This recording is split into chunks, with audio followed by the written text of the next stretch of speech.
what I want to talk about first is the hard questions that you gave me in the course of the lecture last time. Luckily, I said to Tyler, please write them down, and happily Tyler wrote them down exactly.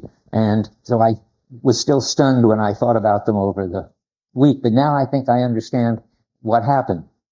I felt that the questions were coming at me. Let me remind you of the questions. Do the gods have free will? When the gods are at their best, are they acting on free will, or are they being drawn into or attuned to something outside themselves? Are the suitors an example of autonomy? If there's a multiplicity of gods, isn't there a potential conflict? All of those are good. The first two come from a really important misunderstanding. It was such a serious misunderstanding that I was totally lost. So let's try to go through it. Do gods have free will? The answer is no, they don't have anything. They are not really people. It's like asking, do the gods have athlete's foot or kids at home? It's just not the kind of thing that gods have. They are exemplars of a certain attitude or a certain possibility in the situation. Attitudes too psychological. They focus and personify what is going on in the situation. It's not clear whether they produce it or copy it. Neither one is the right thing to say. They somehow bring together some particular way the situation can be experienced. And so let's take Aphrodite, that's the simplest one, and an erotic situation. Remember, I'm demonstrating something while I talk. Always go to the phenomena. Try to figure out what could be going on. What's it like? What are they talking about? Well, clearly what's happening is when Aphrodite shines on the situation, everything in the situation shows up as erotic and nothing else, and that wipes out all the other possibilities. And that's just a kind of, that's a description. And then you can sort of go beyond the description and say, well, when everything in the situation shows up as erotic, then that must be Aphrodite shining on the scene. And you can think of that as a kind of force. Remember I said when Mentes is Aphrodite is Mentes and still Aphrodite, that's because this force of, in this case, getting everybody to go help Telemachus is operating in that situation. It's hard to get in the right frame of mind about it. I'm not claiming I can very well. If you make the gods too real, then you get these wrong questions like do the gods have free will? When the gods are just kind of personifications or focusing of the particular mood that they get you in tune with. So you don't want to ask about it as if there really were gods. That's being too realistic, too metaphysical, taking them as entities. On the other hand, you don't want to say, well, they're just sort of private experiences. All we are talking about really is people are having erotic experiences in their inner self. No, they seem to come from the outside. Remember, we're trying to talk about how they're experienced, what I call phenomenology sometimes. So they're experienced as coming from the outside. They're experienced as being a power that takes you over and does something with you and lights up the situation for you and so forth. But they're not people. But we can talk about them as people as long as you realize that they're not people. So let me just go back and then I'll answer these two hands that are up. So the answer is no, the gods don't have free will. They don't not have free will. They're just not really people. It's like asking whether well,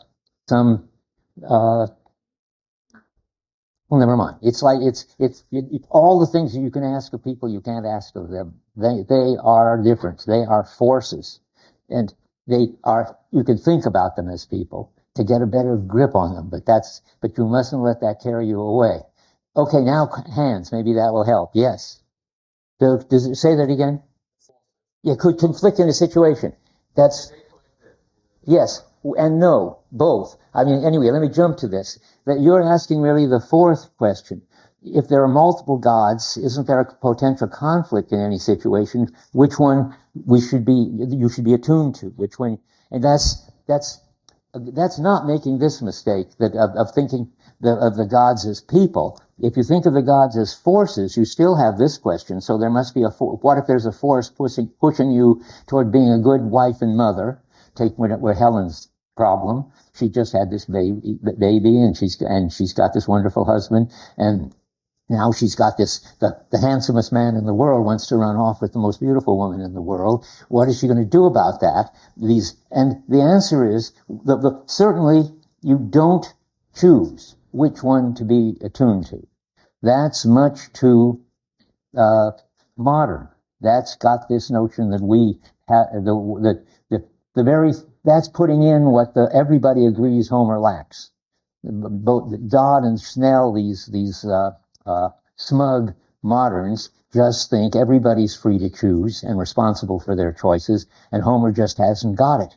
But that would already be but that would at least be a sort of right way of thinking about Homer, in a way, because Homer hasn't got that. He hasn't got the fact that people are capable of reflecting and choosing and acting on their choice. If then they would be deliberating about which god to follow. And that's not what happens to Helen. And that doesn't happen to people in that sort of situation then, and it probably doesn't happen to them very often now. Anyway, what happens is one god or the other wins out. In this case, Aphrodite won out and drew Helen away. And that doesn't mean that she didn't care for Menelaus and her child. It just meant that the stronger mood wiped out the other mood. And that's the answer. There could be conflicts, but they are overcome the way conflicts between moods are overcome. You can't be at a party both in a depressed mood and a hilarious mood. One or the other is going to take you over, and when it does, it's total. Moods have that. Part of the phenomenology of moods is that when they take over, it's like the weather. Everything is colored by that. If it's dark and dreary weather, it's dark and dreary weather all over. There isn't a little area somewhere where it's bright and sunny. It's, except here in Berkeley, that happens all the time. But normally, weather doesn't behave like that. And so one total mood or the other will win and wipe out the one that loses. Yeah. Your perception of gods as... Well, who's talking? I nodded at you. Oh, good. I had somebody else in mind, but you're fine. Rather than entities or beings, was this also the Greeks' perception of gods, or is this kind of your... Well, that's tricky. I mean, consider this. I don't quite know what to say. There's a book I thought I would learn a lot from called Did the Greeks Believe in Their Gods? But it wasn't any help. But I think nobody knows how to think about it. One thing is sure, that they don't think that if you go up on Olympus, you might catch the gods at a dinner party. So they don't think they're real in that way. And yet, they certainly don't think that they aren't sort of powers, and they see that it sort of helps to picture these powers as people-like, but I don't think they make now comes the hard part. I don't know how much they do make the mistake or get carried away and start thinking about them as people, so that you could ask where are they having dinner and so forth. And it's not. And Homer, I don't know what Homer thinks. I mean, in the Odyssey, have you got up to the sort of soap opera or whatever it is, sort of TV sitcom that's in the middle of it somewhere with trap that Ares and Aphrodite fall into? How many have got up to this point? And there, for a moment, Homer I can't really understand how he could suddenly start talking about them as if they were personalities and had their own desires and their own maneuvers and so forth. So I guess the answer is I don't understand how they thought about it. Mostly not as if they were independent entities, but neither as if they were psychological picture imaginings. The best I can do always is say they thought of them as forces. They start with moods, because that's what they are. They're the attuning ones. And then try to figure out, if you were trying to picture the source of the mood, what would it be? How would it look? What would it feel like? That's what this is, I think. I know it's not extremely helpful, but at least I can tell you what ways to not think about it. Is that right for the moment? Okay, yeah. Okay, good. Those are different altogether. I'm glad you asked. I tend never to think about them because Homer's not really interested in them the way he is in the gods, but they are really like people. They are demigods. They're usually the offspring of a god and a mortal, and that's another whole story. The sex life of gods, I don't know how to understand that either if they're not like people. And but in any case, the Calypso and Circe and so forth, those are like people. They're immortal people. The godlike thing is that there's something I was thinking about that, which is interesting.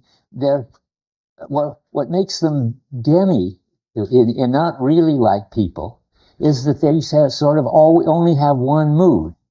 I mean, Calypso is always apparently in the mood of going to bed with Odysseus for 8 years, and we never hear any other mood that she's in.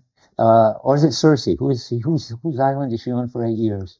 Calypso. Okay, so so so think of them, and that's the demi part. They're only sort of half human, and that means they've only got, I think, one mood, which makes them a peculiar kind of being that Homer isn't very interested in. But they come with the territory. I mean, Homer's got to tell us about that because that's part of the Odysseus story. Yeah. One is like the great tree returns. But if this is manager, firstly blinded, doesn't she have different moods? Because she goes from that mood to helping Odysseus and being I forget. Circe goes from she's got I'm sure I'm not understanding you yet. So Circe is the one who's to turn the men into animals and so forth. Is that the one we're talking about? Okay. And she has one mood, I guess, for turning men into animals and another mood for being nice to Odysseus. Is that what you're thinking? She has at least two moods. I think that's right. She does. But that's still just not enough moods to be like a person, I think. But I don't know how to think about it much because Homer doesn't think about it much. Let me say one more thing because I'm close to saying something that I was going to say anyway. It's interesting that people sort of only have one mood. So it goes, namely, they have a dominant mood. I mean, there is a sense in which Helen is sort of always looking at the erotic possibilities in the situation. But then you have to say, well, not always, then she'd just be stuck like one of these demigods. So you have to say sort of mostly. But sometimes she may get so interested in listening to the harper tell the story of Odysseus that she completely forgets that this is an erotic situation, or Helen can get so into being the perfect hostess that she forgets all her other moods. But when people are associated with particular gods, like Odysseus with Athena, like Helen with Aphrodite, that means that's the mood they're most sensitive to. And that, to go back to your point, that would be the mood that would win out if there was a conflicting mood, presumably. And everybody's got that. I mean, again, I keep trying to check on your experience. I mean, some people are in constantly annoyed moods, or most of the time, or belligerent moods, or erotic moods. And so you are too, and I am too. There's some kind of dominant mood that colors your life most of the time. And that's the god or goddess that you're associated with. Okay, I saw another hand, all kinds of hands. This might be a whole hour and a half. Yes. I'm thinking of like transcendental psychology and like working out like problems that are deep within yourself, that are changing yourself in one lifetime. we kind of go against this God, this one God of justice. Yes, I think Homer's. Remember, I don't know if I stressed this enough, that people, there's no sort of general way people are from the point of view I'm talking, which is, call it existentialist or something like that. I forget did I talk about custom is our nature? I did, I think. Yes, okay. So custom is our nature. That is, in a certain culture, this kind of deep transcendental aspect of the self and how you can change it could be the whole point of their life. And in that culture, that's what human beings are and what they're up to. And you can't ask, well, how does Odysseus deal with that? He doesn't deal with that. Just, we know it. People have no inner and no emotions of their own and nothing deep. They are more drawn into various situations and relations, and they call the force that draws them a God, and it's very important that they're so different, and that's what we're really, and why I spend so much time on this. So let me say that too, is it's fascinating. I hope you're fascinated to try to figure out what it would be like to be in a culture in which moods were taken so seriously and were so important in people's lives, and receptivity to the situation was so important, and they were so sensitive to the fact that they couldn't even, and will power is minimal. The only people who really seem willful are the suitors. They seem to be autonomous. Somebody asked that. Yeah, are the suitors autonomous? That is, do they give themselves, so to speak, the decisions about what to do? I think that's right. The suitors are autonomous. It's a bad thing to be autonomous. That means that they don't care, that they could choose not to care about the tradition, for instance, which at one point they say, the suitors say to the prophet who comes and talks to them and says, you better not treat strangers like this. You know, it's going to come to a bad end in this culture. Our whole culture is based upon being good to strangers. And they say, what do we care about what you say? That's just the tradition. We happen to be happy eating all the food here and having fun with the serving girls, and period. Of course, that's a bad, giving autonomy a bad rap. I mean, if you've had an ethics, and how many had any ethics course here yet? Not yet. Well, if you do take any ethics course, you'll hear that autonomy is now the hero. That's already in Snell and Dodd again. That's what I keep calling what do I call it? Smug approach. That is, we understand now that people have free will, that they're responsible, and they make decisions, and they deliberate, and then they act, and so forth. But Homer's didn't understand that, say Dodd and the other guy. And the point is, that's right, Homer didn't understand that. But that's not because it was there and Homer was too stupid to see it. The Homeric Greeks weren't like that. They weren't deliberating, autonomous, freely choosing, taking responsibility human beings. They were a different kind of human beings.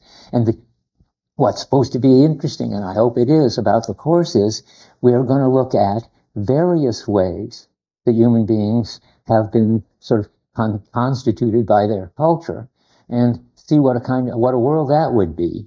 And it's most important in doing it with the Odyssey, not because that's the first one, that doesn't really matter, because they don't get better or worse, they're just different in the history of the West.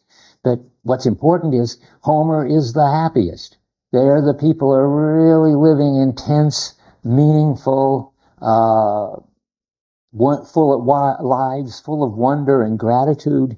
It's a great way to be. Wouldn't you all like to be like that? And that's why it's worth reading. And that's in this course. I mean, there are many other reasons for reading it. But we should be trying to understand what it would be like to be a Homeric Greek. And how are you going to do that, since you're so different? You're so different. You've gone through Christianity, you've gone through rationality, you've gone through the view that progress is what's going on. I mean, we're so different. And yet, and this is what makes the course possible, there are experiences sort of on the margin for us, which are clues to what it would be like for those experiences to be in the center for them.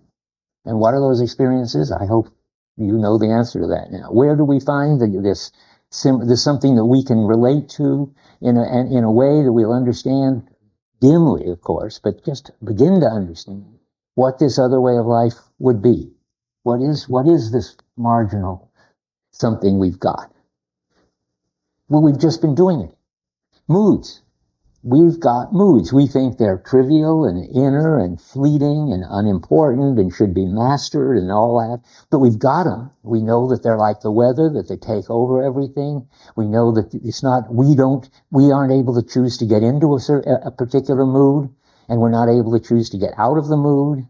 In fact, the mood can sort of set in and stay there. So if you're disgruntled, then not only is everything already disgruntling, but any new thing that comes along is disgruntling, and that's all the more making you disgruntled. And if you're in a happy mood, not only are happy things happening, but when annoying things happen, you laugh and take them as a challenge. The mood settles in, like the weather, and takes over everything. Now, those phenomena, we still got them. What we haven't got, but Homer's got, is a world in which that is recognized as something very important, which gives a life seriousness, meaning, excitement,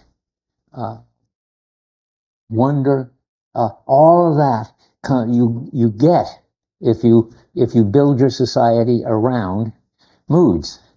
And moods are just a particular extreme case because you can recognize it in sleep too. But you build it around what you can be open to and what you can let take you over. That should be very illuminating about what's going on in here, I hope. So, did I see another hand while I was talking? Yeah. You were saying that people aren't capable of deliberating the Odyssey. I remember there was a scene when Odysseus was in the water and the goddess offers his help, and then he deliberately chooses not to take her advice. Very good. That's right. Odysseus is special. He is capable of deliberating. I thought you were going to name another one because it was more on my side. In this case, he deliberates and he decides not to go with what the goddess is offering him. Is that right? But there's another one where he's about to be washed up on the shore and killed on the rocks by a tide, but he's been swimming for 2 days on a log and he's starving and so forth, and he doesn't know what to do. And then instead of saying he deliberates, Homer says, I can't just open it and read it, but Athena comes and helps him out and says in effect, you've got to grab hold of one of those rocks. Or another way Homer puts it is, his arms just went out. So the important thing is in that one, I think, if we go and look at it, see if you would keep your eye open for it, is that what he does is after he deliberates and says, what am I going to do? If I let go, I'll drown. If I don't let go, I'll be crashed on the rocks and so forth. What does he do after that?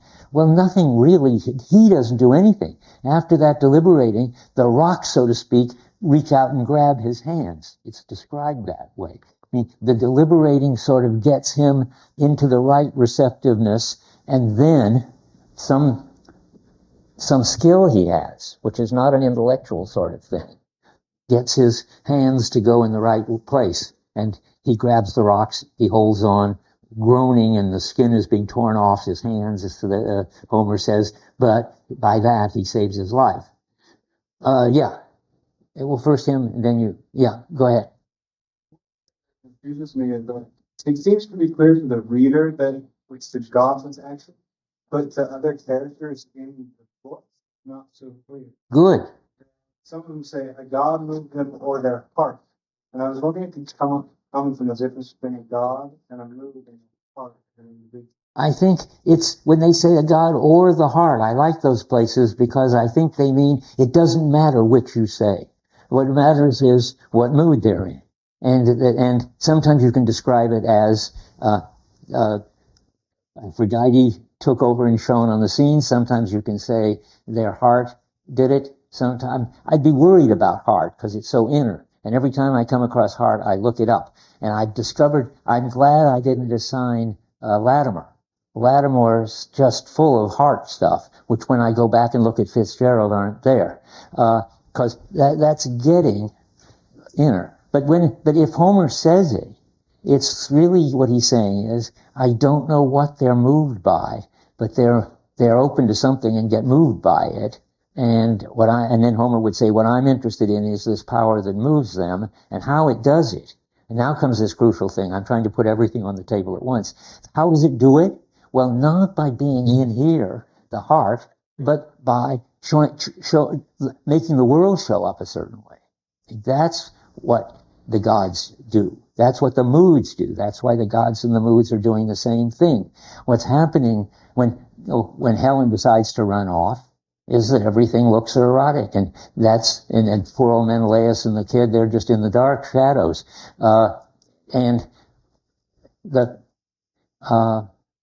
so the gods act on the people the way moods act on the people.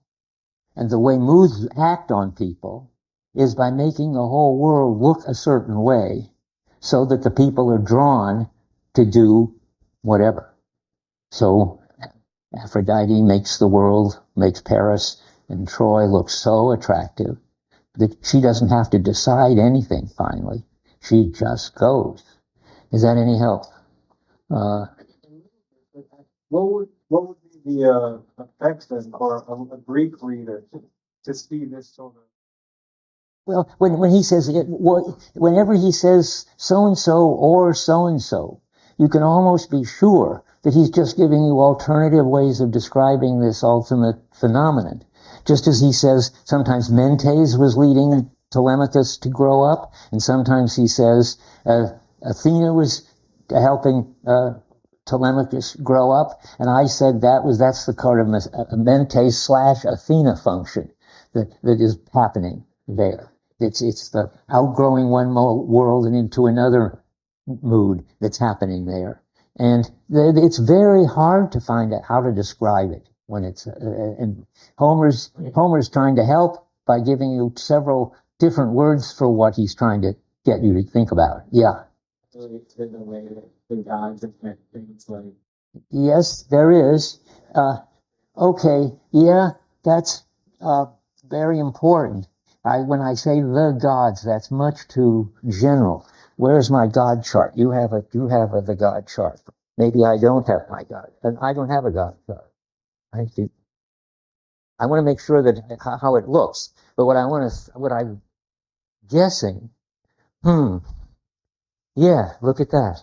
I mean, what I think is that the gods who are moods and sort of lifestyles or something goes with those moods. The belligerent ones, the sexy ones, the Artemis people who are the sort of nowadays the horse people and so forth. All those are fitting what I'm saying. But then there is something that doesn't fit what I'm saying, which seems to be outside of culture and outside of moods and really push people around and push everybody around so that nobody can stand up to them. And what God represents that? What's the enemy of culture? Enemy in the sense of a force opposed to culture that doesn't get cultivated and can do a lot of damage. It's Poseidon. It's nature, and you see, it's not in the same pantheon even. Poseidon is in there in a very peculiar way. You see him so Zeus is the father of all those gods in the pantheon, but Poseidon is the brother of Zeus. They got the same father, Kronos. So there is a sense in it of Homer has a sense that there can be a different kind of force than a mood force. This is an overwhelming physical force. That's what smashes ships and makes people drown and does bad things to the Phaeacians because they were nice to Odysseus and Poseidon is angry at them. Okay, yeah. So when I just looking at those conflicts that means Athena is described as making Odysseus look taller. That's right. And her mood is that of wisdom and cunning. So how is that like not That's interesting. It's interesting. Your people are coming up with possible paper topics. That's an interesting paper topic. How to think about that. The fact that Athena does this to him so that he's looking bigger than life and sort of on top of it. It happens to Telemachus too when he wakes up. He's godlike all of a sudden, and bigger and shinier than usual. What can you say about that? I think it's something like, it's not supposed to be, I mean, at least on my reading, it's not magical. I keep pointing to magical is the bad thing. That's where you do it in a way that sort of goes against the laws of physics and so forth. Moods aren't magical. Moods are part of the kind of world that people like us live in. But what happens when he gets taller and longer hair and all that? It's what happens to anybody when they're at their best, on top of it, in a really fine fettle, I think at one point the translation says. You could think of it as the way everybody looks on their wedding pictures.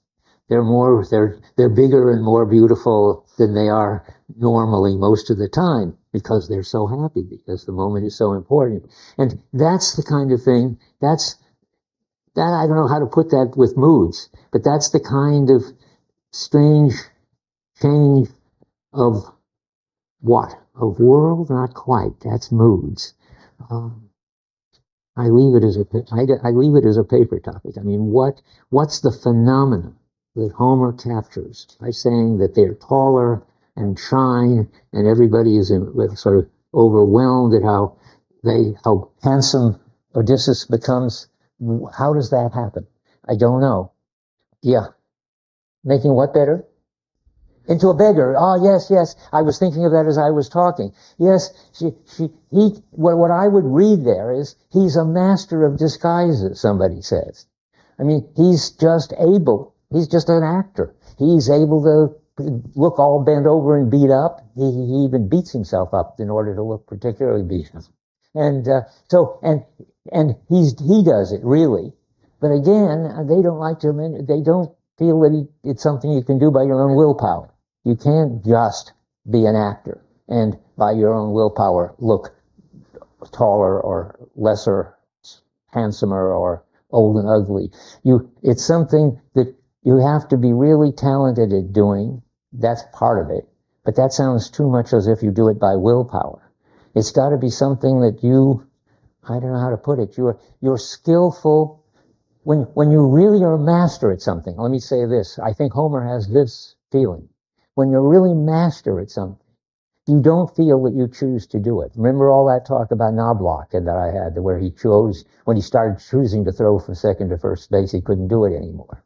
I think if Odysseus just sat down and started trying to look younger or older, he probably couldn't do it anymore. But he's a master at disguises, meaning that in the appropriate situation, he'll just be led to look bigger or smaller. So you guys giving me a hard time, but I'm ready to. I want you to understand what it's like to live in Homeric Greece as best I can. Yeah. Athena the human does look taller or more godlike. You mentioned that essentially what the gods do, they change your perception of the world. They kind of change the whole world. So could it be possible that Athena is really changing the way other people see Odysseus in a way that he looks taller and more godlike, rather than him willfully doing so? Yes, I think maybe, but I'm a little uneasy about that. So the others all see him that way. That's true for sure. But now, he is sort of really taller. I mean, it's like saying at a wedding, everybody sees the bride is more beautiful and more radiant and better, smaller or bigger, depending on the case, and so forth.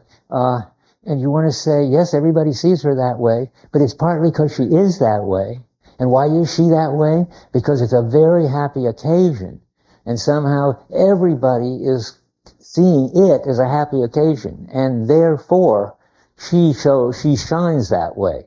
But I think that's the right way. I think all of what I'm doing is the best I can to give you a feel for it, and you're asking just the right questions. But maybe I should go back to this. I think it's time to go back to this. Well, meaning lots to talk about. Okay, I haven't even talked yet about all the questions you left me from last time. This would be a kind of nightmare, except we have 3 more lectures. Is that right? Or 2 more? 3, I think. Anybody got the... Yeah. Include, this is, counting this one, we have 3.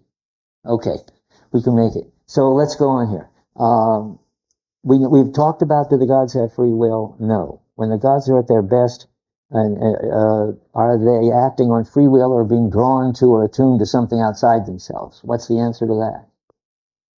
Well, that's another mistake that left me completely baffled. The question is so weird. The gods don't have an at their best. They just always, Aphrodite is always golden and always shines. And they don't act on free will because they don't really act at all. That is, they don't have goals and pursue them and so forth. And no, but that doesn't mean like people who don't act, that they're drawn to do things. The gods aren't being drawn. The gods are the draw. The gods are this force that is pulling people to, for instance, run off like Aphrodite. That force, you can't say of that force, does it have free will or not? Is it attuned or not? It's the attuning, and it gets rid of free will, the way moods get rid of free will. So you gotta, so that just again, that's the, you don't want to end up asking about the gods, facts about them as if they were people, because that's not quite right. That, remember, you don't find them on Olympus, and you can't ask how many children Hera has, except if, well, that's a bad way to, does she have any children? I don't know. But never mind that. Except for the fact that, okay, no, I'm just not going to go into this. I don't know what we shouldn't be talking about Hera's children. Let's see now. Okay, and are the suitors autonomous? Yes, and that's bad news. And if there are multiple gods, okay, well, now we've answered all those questions and had a big discussion of it. I'm ready to go on to the next thing. And that is a lot. There's still so much to say about Helen, because she's the most moody person in the book. And what happens with her is so typical of moods. She's ready to let herself be led by any god. And now comes this strange example. She's, it's just, you've got to keep in mind that you're going to understand how extremely different this culture is than us. If you really understand what Helen did and how she feels about it and how everybody else feels about it. And what she did was this seemingly bad thing, run off with a stranger when her husband and child were there and so forth. But she does an even weirder thing, which is, this one is really hard to understand. I don't understand it very well, but it's sort of the limit of being a completely receptive person who doesn't even have know why they're doing what they're doing, but they're being drawn to do something. In the middle of 61, it's so weird that you can't even remember it. She goes up to the Trojan horse, in which the Greeks are, and Agamemnon is telling this story. He says, it's about Odysseus, but she plays a role in it. They're in the horse, and then he says, when all of a sudden you came by, I dare say, drawn by some superhuman power, that's the force, planning an exploit for the Trojans. I mean, I don't know what to put there.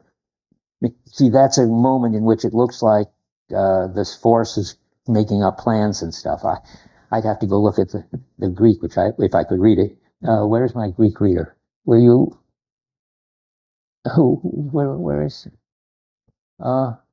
Okay, well, maybe he's listening on a podcast. Anyway, we're lucky to have a student who reads Homeric Greek, and I will send him this message. Also, anybody out there who knows Homeric Greek, and when I get stuck like this, if you appreciate the podcast, send me email telling you what's going on. I don't like drawn by some supernatural. I like drawn by some supernatural power, but that power planned an exploit for the Trojans, that's a little hard to take. So we want to know what it is in the middle of page 61, line 300, book 4. What's going on? And so she walked around the horse, and you patted it everywhere and called by name the flower of our fighters, making your voice sound like their wives. And there they were crouching inside. And they went on like that until Odysseus saved them by putting his hand over the mouth of somebody who was going to call back to his wife. And then he says, so he saved us all till Pallas Athena led you away at last. Well, that is pretty weird. Nobody tries to understand why she did that. She doesn't understand it. It's certainly not the result of her deliberating, let's go pat that strange horse. And even more, let's go imitate the wives of the people in the horse. They don't have any sense of that. They just know that she did something weird, and they, in effect, accept it. And they say, well, must have been some strange mood that came over her, period. They never seem to blame anybody when they are drawn to do something. They only blame, who's the people they blame? Who are not drawn to do what they do, but do it because they're selfish. And the suitors, of course. The suitors are everything, everything that falls outside of the world of moods is deliberation and willfulness and so forth is the suitors. Yeah. That's exactly the right question. And it takes a while to unscramble it, but since it's a way into their world, we have to look at it. There's all this complicated talk that Helen, and the translations are so important and so wrong. They keep building in a kind of moral sense. Helen says things like, it was shameful what she did. Let me stick to my notes. She says that she repents what she did. It's at the bottom of 60. Repenting can't be the right word, I think. And when you read it, you've got to always look at the Greek, but you can also just try to figure out what word, almost like repent, but would be appropriate for what she feels. She can't repent. It means that you now understand that it was the wrong thing to do. And you have to go and confess if you're a Catholic, or you do whatever you do to admit your guilt and take on the responsibility. That's not what she does. She does not repent. The right word is probably regret. She certainly regrets what happened. Namely, all these people died. That's half of what she regrets. I think she equally regrets that Paris turned out to be a complete loser, a coward who got whisked away from the battle into her bed when he got scared, and is generally, I think, turning out to be totally boring, and she wants to come home. She regrets the whole thing happened. But that's very different than repenting it. And so everywhere you see that, it's very interesting. And and moods, of course, I didn't list this among the mood thing, but it's obvious. Moods wear off. Being in love wears off. She was in love with Paris, presumably. I mean, I'll talk about that in a minute. She was no wanton. She didn't run off with every handsome person who stayed overnight at their house. But she obviously found Paris extremely attractive, so much that he trumped her husband and hid. And then she found him, I think, revolting. And then she just fell out of love with him. And she dreamed of sailing home. And she repented. I'm still on 60. The mad day Aphrodite drew me away, and so forth. So I'll give you some more examples. But let me say the general point. Everywhere, the translators, who are kind of people like us, can't stand this idea that people who are open to doing things because of their moods and out of their control are doing something admirable. So that every time there's a Greek word that could be taken to be a kind of moral put down, and that she's ashamed, she says in another place, and so every one of those words, I bet, can be fixed like repent. And I go and look them up in other translations, and they always turn out to be different. That the general thing is to put a moral slant on it. Now I saw a hand up over here. Yeah. You should be in a different mood on page 60. So that another god has the god of the specificity of Solomon. Does her back to carry for her. Yes, you're right. Yes, presumably Hera. There's a problem about Hera if you look at the god chart. It really is upsetting to me because it fits so importantly. I mean, domesticity, as you say, is a mood too. And it ought to have a god. And it does. Hera is the god. So, the wife, what? She's really repenting at that moment. She's really feeling remorse. See, to repent, you have to admit you've done something morally wrong. There's no hint that she ever thinks that she did anything morally wrong. And none of the nobles or the aristocrats at the big dinner party where she tells this story think that she did anything wrong. I mean, the crucial thing is when Menelaus says to her about the story she just told on 61, an excellent tale, my dear, and most becoming. Stop with that. Period. That's the puzzle. How can it be becoming? She just said she regretted it at least, and everybody understands that it was shameful and led to disaster, but something about it and about Helen is most becoming. Helen is the most beautiful woman in the world. Helen is peerless among women, Homer says. And it's a wonderful paper topic or just a struggle. If you can get inside the culture in which Helen is the heroine, even though she has done all these things which, interestingly enough, even she regrets and thinks were shameful. Shameful is a tricky one. I don't know what shameful is, but if shameful means that you should be ashamed of it, she's not shameful. She's not ashamed of it. And why should she be? It's most becoming. I mean, so there's something importantly weird going on here. And I don't know why nobody's written about it because nobody's noticed it, because they've just out and out condemned Helen and had Helen condemning herself. I wonder if I can flip to something here. Yes, 436.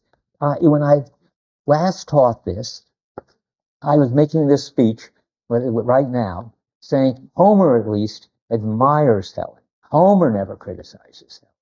Homer has Helen criticizing herself, and saying she regrets that she did it. And then a student says, look on page 436. Way back. You haven't got there yet, but I'm preparing you so you don't have to go into shock like I did. About halfway down, Helen of Argos, daughter of Zeus and Leda. Did you know that it was Zeus and the swan that you see in paintings and so forth? Out of that came Helen. Would she have joined the stranger, lain with him, if she had known her destiny, known the Achaeans in arms would bring her back to her own country? Surely a goddess moved her to adultery, her blood unchilled, and evil coming, the years of desolation, and so and so and so and so. So adultery is pretty strong moral term, and somehow it's associated with evil. And what do you make of that? Well, I was sort of beating my head against the wall, went to the Greek and found a footnote that already in 300 BC, a critic, a scholar named Aristarchus, not that you need to know, I've never heard of him before or after, said that these 10 lines, 1, 2, 3, 4, 5, 6, 7, 8, I suppose. Anyway, those lines are interpolated. They're not Homer. Some scribe just couldn't stand the idea that Helen was going to get away with it. And that's Penelope talking to Odysseus, is saying these very morally condemning things about Helen, but it's not in Homer. Thank goodness. So we don't have to worry about reinterpreting adultery to mean something other, because Penelope doesn't say that. So let's look at one of the other crucial things, perhaps the crucial. She talks in line 57 of book 4. This is such a line 57? Line 57. You better find it.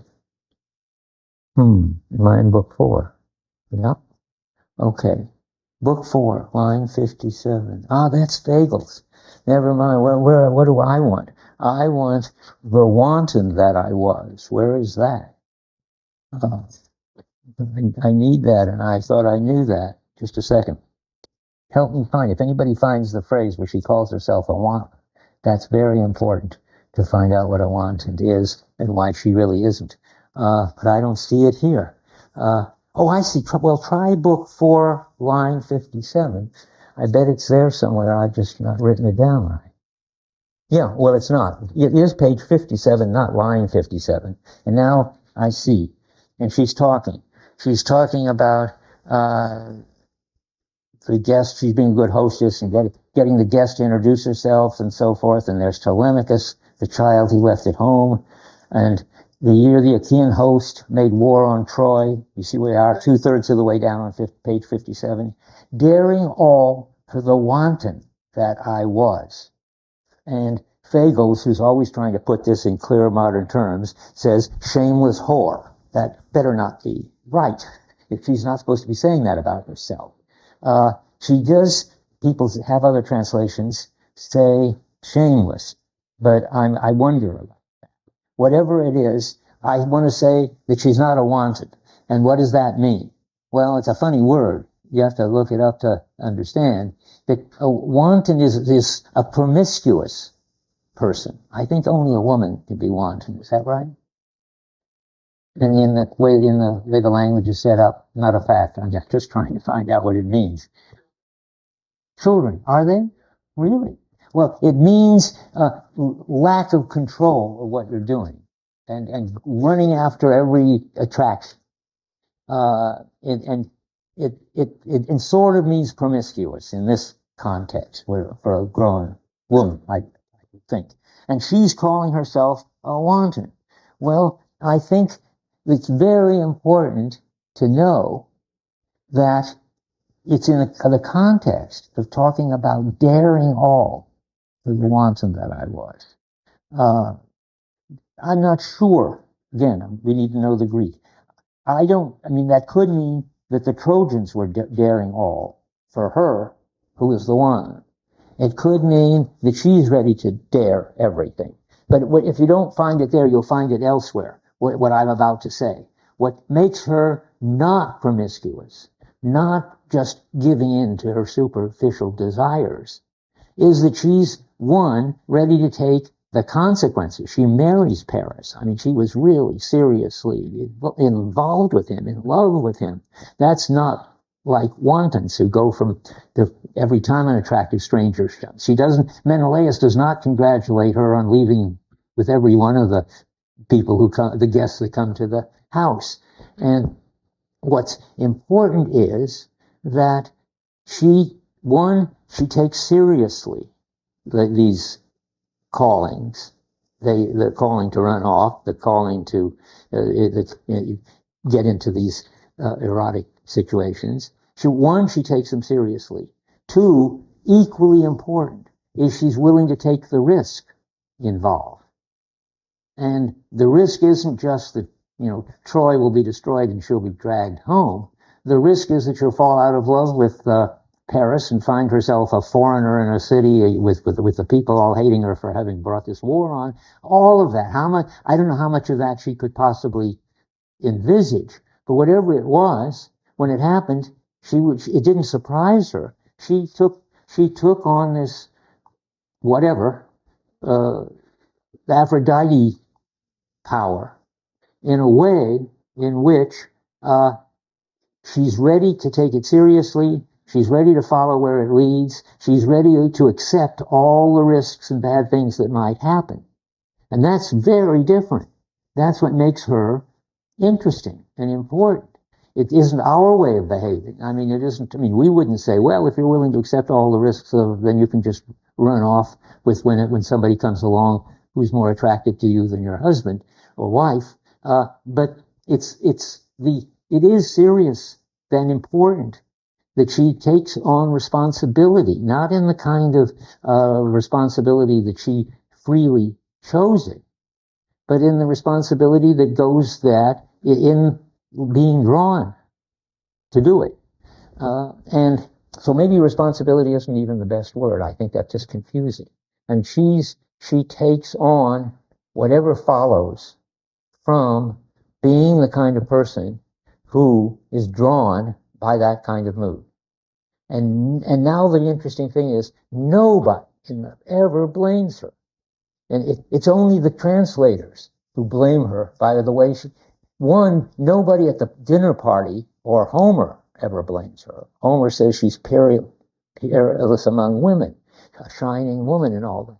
Nobody at the dinner party, nobody blames her except the translators who take all these words and take the most morally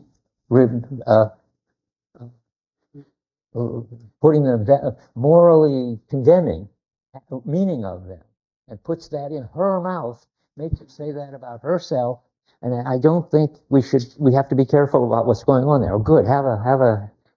Where she apparently, in the first version, does seem to be lame. Hey, let's look at it.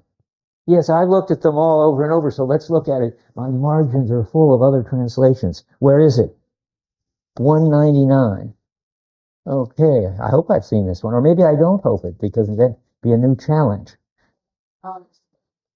You all know that there are a lot of those people that are and all And what? because your answers, found dreadful, not the way that you view the wider world, then it's featured on the songs of names, speakers, affairs, whatever. Instincts of women, even from the start. Myriads died by someone's fault. Yes, false, the crucial word. I've got that circulated. For Helen's sake is Latimer's translation. It makes all the difference again. I mean, and again, we need Greek. Help Greek people out there, Homer reading people. Yeah, but look ever how amazing you can do it with just a little bit of difference in translation. If you say it's a fault, it means that it's morally wrong in some way. But if you say it was her fault, but meaning that she's the cause of the Trojan War, that's not a bad thing. Later it turns out that one of the Phaeacian king says that having big wars like this gives the harpers, the people like Homer, something to sing about.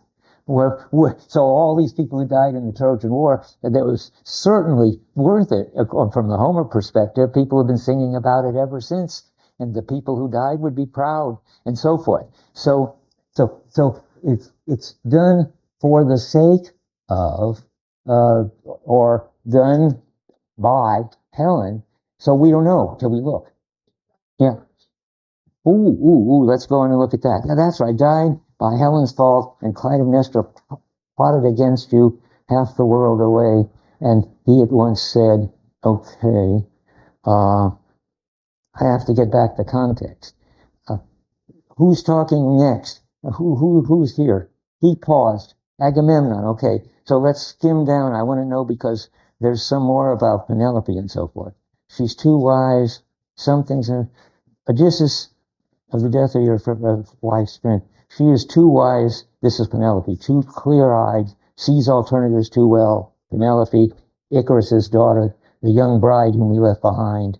Think of it when we sailed to war. The baby boy still cradle at her breast. No, that's not going to do it. That's, in fact, Penelope is the opposite of Helen. They are sisters. Right? From two babies were born from Leda. Clytemnestra and Helen are siblings. Yes. And I don't know which way that cuts, but maybe it's relevant to my side. There's Helen, and she's okay, and there's Clytemnestra, who's plotted against you half a world away. I don't know. We need to look up fault, and we need to know how he's lumping them together. It seems that you're just giving us good. The big problem is how Homer can say, on the one hand, she's peerless among women. She is sort of the most beautiful, most wonderful woman in the world, and at the same time say lump Helen with Clytemnestra. How do you? I mean, I'm trying to give you some way to think about that, but but you've got to realize that it's going to look very strange. And we want to know how what looks like the worst thing a wife could do. And from Agamemnon's point of view, it really happened to him, and it was the worst thing. We'll see that in the next thing we read, that Agamemnon's wife killed him as soon as he got home from the Trojan War. That is how, but here's Helen doing a very seemingly bad thing, and Homer thinks she's great, and even her husband. Remember, that's, what does she say? A story most becoming. So I don't know how to put them together, but my way of putting them together is to first, you have to check every one of those moral words and moral associations and make sure that the translator hasn't put them in. And then if you find that Helen is condemning herself as a wanton, for instance, I think we should stop reading the book. I think then it returns complete trash. You can't go around condemning herself as shameless, a wanton, the person whose moral fault the war was, and so forth, and be looking good and shining and peerless among women. Somehow something's got to give. Yeah, hand over here. Oh, I am? Yes.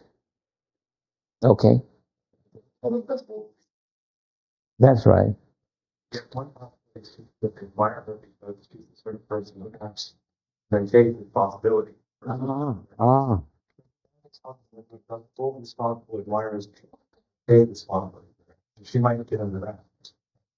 But that seems slightly different than the first group, which admire people who are just attuned to.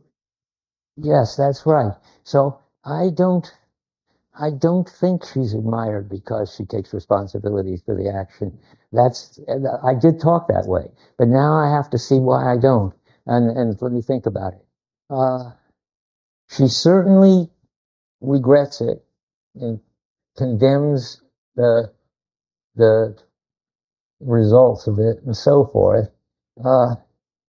Take responsibility. Does she ever say, the way Dobbs says that she doesn't say, that it's not my fault that Aphrodite made me do it. That's what the moderns project on it. She doesn't ever say that, does she? I don't think so. So she doesn't take responsibility. She doesn't slough off the responsibility for it, but it isn't as if she's taking responsibility for it either. She's just taking it as a fact that Aphrodite shined, and she did it. And now am I contradicting myself? She loved our parents, but doesn't take responsibility. She doesn't do that. And I think you're right. I mean, I think she doesn't do that. Right. The combination of sort of being excluded. Well, look in the book. I mean, that's a kind of wonderful paper topic. I mean, they certainly admire her for being open and receptive to the gods. We all agree about that. That's the positive, the most important positive thing about her.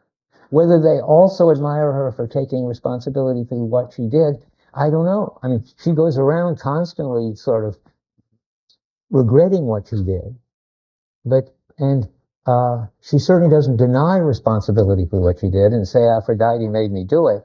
But I don't see her taking responsibility for what she did. But keep your eyes open. That's okay. Now, did I ignore anybody? Yeah, I did. Okay, go ahead. It's saying none of this units that have been scored, they just That's good. That crosses my mind every once in a while. So when we hear that she's peerless or shining, or there's another word too that different translators use, it doesn't mean that she's sort of morally better than everybody else. That's what you're saying. It just means that she's the most beautiful woman in the world. If it weren't for that, I mean, it's a perfectly sensible objection. My only response is, then the question becomes, what is Menelaus's response to all this? And then where were we just reading that important here we are on page 61. Now it becomes a question of the translation of 5 lines down on page 61. An excellent tale, my dear, and most becoming. What about that? I mean, that for you. I mean, that doesn't sound like it could be making her look. It could make her look good, but it wouldn't be good looks. I mean, I think he thinks that she tells the story because she's sort of boasting, because she was ready to leave and take the risk and make the sacrifice. I don't know if I put sacrifice in last time, but I want to put it in there. Her running off, she is aware that she sacrifices her husband and child. She's aware that she is going to be hated by lots of people and so forth, and she runs off, and she's proud of it. That's what I'm adding now. 161. Yeah. It seems more like justifying their actions rather than boasting. Because she's talking to Telemachus, who fathers been gone for 19 years at her fault. And also she's talking to just a crowd of people that would have lost close friends and family. That's right. She's got lots. That's right. She's got lots to answer for. And you want to say she's not boasting, but what is she doing?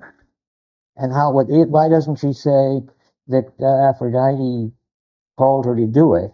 Let's see. Well, Aphrodite did, she says at the bottom of 60. Aphrodite drew me away from my dear husband. So but it isn't as if, it seems to me, that anybody doubted that. And it isn't as if that's what makes it all right. What makes it all right is that she did what God's called her to do, and it happens to be leave her husband. But I'm trying to get this right. But leaving her husband is not the admirable thing that she did. Responding to the call, the draw of Aphrodite is what makes her look good, I think. Yeah. Could it also be that because Helen is acting on what Aphrodite had wanted her to do? Yes. It's also becoming for the rest of the Greeks because it gives them a chance to have meaning for their life. If they talk about how inglorious it is just about. Like the other chance to go out and fight. That's good. Yes, good. I was saying that when the Phreacian king says causing the Trojan War is not such a bad thing because everybody gets a chance to be glorious. I think that's right. But the other side is interesting too. She gets a life. Let's just say this: if you're going to live like that, you get a life full of meaning. Boy, she had a life full of meaning. She's had a life with Menelaus, and then she's had a life with the Trojans and Paris, and now she's got a new life with Menelaus, and who's richer and happier than ever. And she got it by being willing. I mean, it's not exactly a reward. Well, it is a kind of reward. I mean, if you're willing to take, I think the moral is supposed to be, if you're willing to take the risk, if you're willing to make the sacrifice, if you're willing to follow the God, then you will have a life, not that is sort of morally admirable, but a life that is full of meaning and seriousness and joyfulness and wonder and all kinds of good things. Yeah. I think she was nice. And in your mind, that one. Well, yes and no. I mean, she regrets that, I don't know what, tens of thousands of people died and a whole city was leveled because it happened, I think. She doesn't seem to regret that Menelaus was hurt. He doesn't seem to think that he was hurt. So I don't know what to make about that. She certainly now thinks, oh, this is important. You raise a very important question, which I haven't had time to do yet. It's very important. She certainly now, if she had it to do over again, wouldn't do it. Because now, one, she knows, let's suppose, the bad effects, although they have a good side too. But the important thing is, why wouldn't she now think that it would be a good thing to do? Well, because she's fallen out of love with Paris. And now she sees it all differently. She sees him as this sleazy guy who got her to run off with him and was such a coward and an embarrassment and so forth. It's important.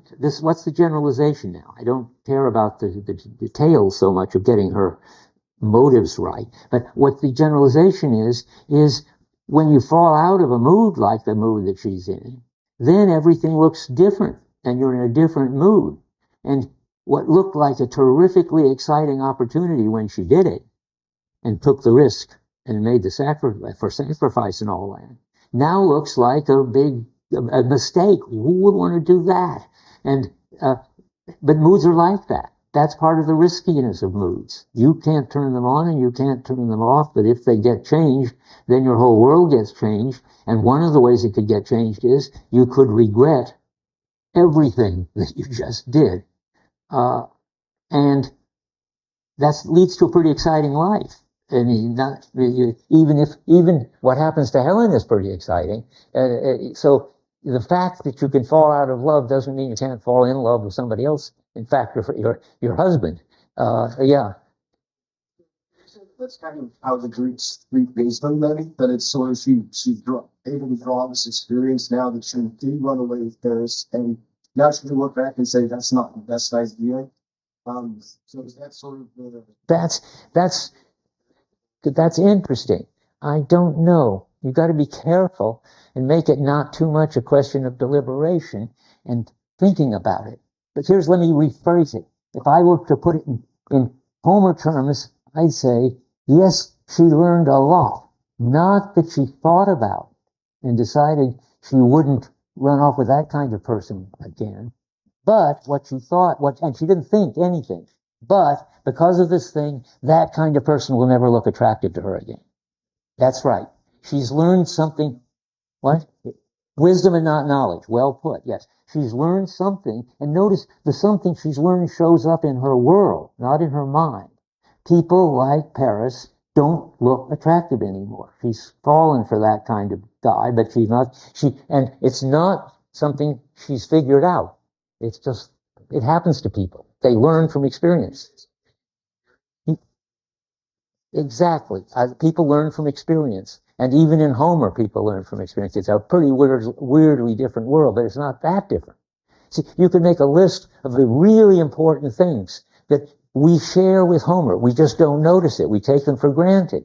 And one of the things that we certainly share with Homer and take for granted is that people learn from experience. We share that with people in most cultures, I think.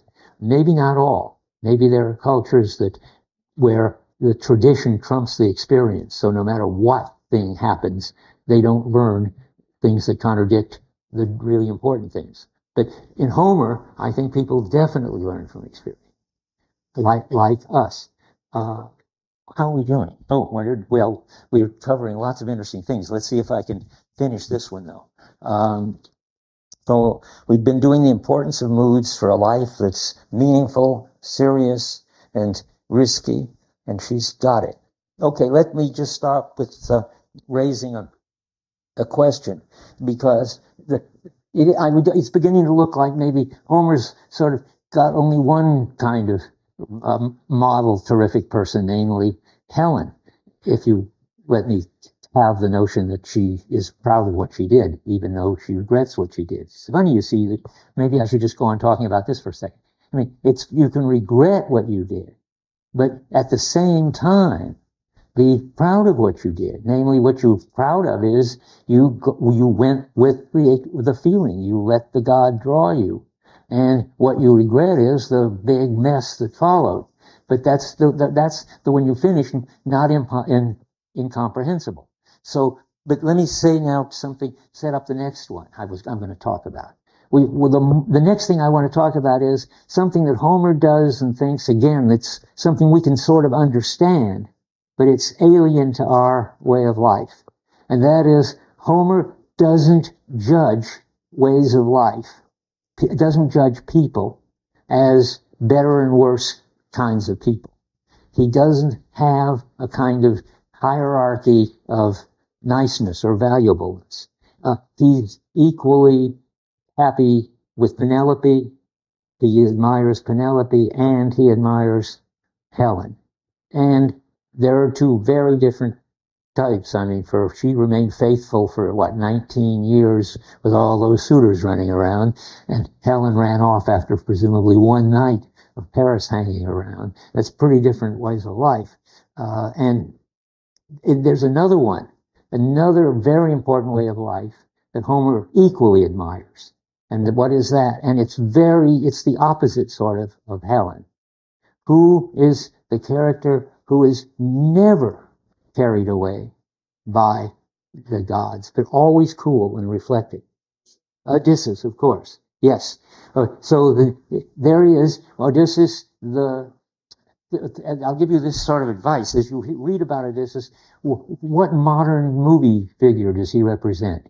He's able to fight. He's able to make strategies. He seduces every beautiful woman that goes by. And he's... What? James Bond, whoever said that. Yes, he's the Greek James Bond. He's got all of these characteristics, and he's sort of off. Oh, and he loves to go where no one has ever gone before. Remember that? That's Kirk. That's right. He's emergent. He's a kind of, take the best features of James Bond and of Captain Kirk, and you get something like Odysseus. Okay, we can stop with that.